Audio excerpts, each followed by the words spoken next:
So mommy puts you in a dress and puts nail polish on you? And what does mommy tell you? She tells me I'm a girl. Oh, okay. Do you think you're a girl? Uh-huh. You do? Is that why you wear this, so that you can have long hair? Mm-hmm. Okay.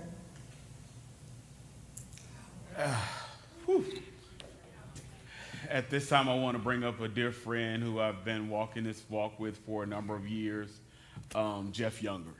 Would you join us?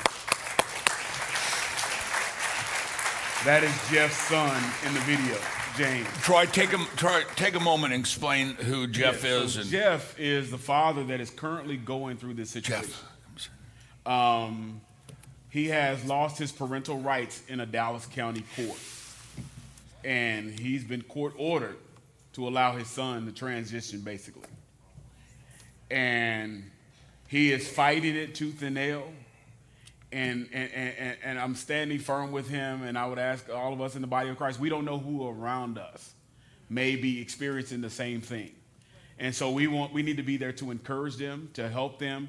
And so I wanted you to hear his story directly so that you can know that this evil is happening. While we're in the church lifting our hands and worshiping the King of Glory, this evil is happening outside of the church, and it's happening to some of the people that we're worshiping next to. And so we don't understand the pain and the struggles that they're going through in their families and in their personal lives. And so, okay, let me lay a foundation with Pastor Troy here. That was Jeff's son, correct? Yes. And his wife is pushing to have a sex change on your child. And I'm going to have you tell the story of when he was 2 and all these different things. And a judge here in Dallas, are we allowed to say her name? yes. What's her name? Mary Brown. Mary Brown is a judge who believes that this kind of thing ought to happen, and is taking his parental rights away. And Jeff, it's amazing to have you. I know how difficult a story this is, but it's a story that we need to let people know it's not isolated just to you. This is happening around our country. It's happening. The largest center for sex change operations is 4 miles outside of our capital. Is that correct? About 24 miles. 24 miles outside of our capital here in Texas. And so we're not being isolated by this. But once again, we have to speak up. Yes. We have to say something. And so, Jeff, I know it's a long story, but tell us your journey and how this began. So that's my son at 2 years old. His third birthday was just a few days after that video. That was the first iPhone video I ever took. It started when I was still married. She began to give my son timeouts and say things like, the monsters only eat boys, don't be a boy. And I was like, what? So I had to whip out the husband card there and say, you can't do that to my son anymore, right? So she filed for divorce. She's a pediatrician. She was practicing in Capel, Texas. And she used her status as a licensed care provider, and she was also completely in the network of child psychologists, and used them to push me out of my home. So I moved a mile up the road, and that's where I took that video. So we went through a very contentious divorce, as you might imagine. We had a custody evaluator that was assigned to us, and I name names. You're going to find out I name names. It's a guy named Blake Mitchell. He's a psychologist who practices out of Frisco. He works in all the courts, Tarrant County, Collin County, Dallas County, and Denton County. I told him my number one issue in the marriage is that she was tampering with my son's gender identity. He said to the court that he found no evidence that she was tampering with my son's gender identity after seeing that video, and said that I'd made a false accusation against her, and therefore recommended I get less than standard possession time with my son. So I got very little time with my son after the first time in court. My ex-wife has filed against me in court over 500 times. So it's the most prolific case in Dallas County's history. You can't even print out, they won't even print out the case. If you go down there and ask them to do it, they won't even do it. So she continued to file lawsuits against me and it escalated this campaign. And she used her status as a physician helping the local football team for physicals and things like that.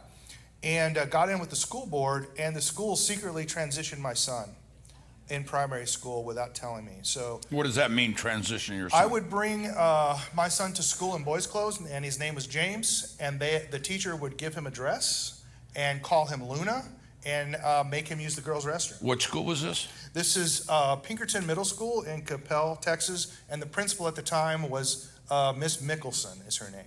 And so you would bring your son to school, and the school who would Yes. take the boys' clothes off and put girls' clothes on. Correct. And at what age was this? He's in second grade, so what are we talking, 6? So who gave the school permission to do that? So here's what you need to know as parents. You have no right as a parent in the state of Texas under our laws to your children's psychological or medical records. So licensed care providers can exert a right of privacy for your child against you. And they don't have to tell you that they've exerted the right of privacy. So the school counselor used this law to exert a right of privacy for my son James. I named my sons James and Jude. They're twin boys, brothers of Jesus. James is the one that's being transitioned. She used that law to exert a right of privacy against me for James, as though she were the parent, and so they didn't have to tell me any of this stuff. Okay. And that's perfectly legal in Texas. Let me ask you something, because you said something very interesting in the back there. This started because your son saw something at the store. Yeah. And so tell that part of the story. Well, like most things, there's a nominal truth and a revealed truth, right? What my ex testified at court, when she first started thinking that James might be a girl, he ordered a girl's toy in a Happy Meal. At what age? At 2 years old. 2 years old. And then at Target, he saw a silver purse with a horse on it. He likes horses, so he asked her to buy him that purse. Okay, so let me stop you right there, and just to back the dad up on this.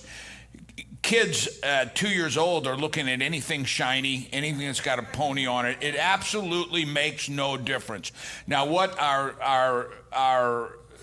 this demonic agenda is that, well, we're not trying to what's the word I'm looking for? Doctrinate the child. 2 years old, you still believe in a fat man that comes down a chimney that flies on reindeers. Don't tell me they're not trying to indoctrinate a child. So a child looking at this, we were talking about this in Israel, and Katie, my feminine daughter, when she was little, she's riding dirt bikes and doing all kinds of things and everything. You cannot allow someone, that is totally ridiculous. It's absurd, but unfortunately, with the rise of this idea of transgenderism, which happened incredibly rapidly, which should tell you that our enemies are getting more powerful. It took them 15 years to get the abomination of gay marriage, but it only took them 4 years to get transgenderism. And 4 years, it was being taught in every school, every professional body, it was everywhere, 4 years. So 15 years to 4 years, they're much more powerful. Yeah. But if you look at the DSM-5 psychology manual, which has the diagnostic criteria for mental illnesses, and you look at gender dysphoria, it literally is a list of things which say, if you do stereotypical girl things, you're a girl. It's literally that. It's literally like that. Yeah. And, coming from a guy who was raised on a farm and a ranch, like, all the tomboys were married by the time they were 20, because they were the most eligible wives. Right. They could hunt, ride, and shoot with you. Right? Who wouldn't want that? So it was it's really strange. The first time I read this DSM-5, I'm like, they're literally just saying that if a boy likes art, or he doesn't like football, he'd rather read. I was bookish as a boy. Yeah. I think my father was worried about me until I joined the Marine Corps. That's literally what they've created.